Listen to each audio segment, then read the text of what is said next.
একবার ভেবে দেখুন তো, যদি আপনার জীবনের সুন্দরতম রাতটি একটি জঙ্গলের মাঝে একটি কুঁড়ে ঘরে কাটে তবে কেমন হয়। সকালে যদি আপনার ঘুম পাখির ডাকে, গরুর ডাকে ভাঙে, তাহলে আপনার মনের অনুভূতিটা কেমন হবে।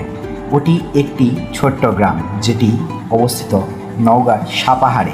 চারিদিকে শুধু সবুজ আর সবুজ, এবং আমবাগানের মাঝখানে এই কুঁড়েঘরগুলো গড়ে তোলা হয়েছে। প্রতিদিন এই ম্যাঙ্গো রিসোর্টে বিভিন্ন অঞ্চল, বিভিন্ন জায়গা থেকে, দূর দূরান্ত থেকে অনেক ভ্রমণকারীরা ঘুরতে আসেন। হ্যাঁ, আরও একটি মজার খবর, মাত্র 175 টাকায় আপনি এই কুঁড়েঘরে একটি রাত মজার কাটাতে পারবেন।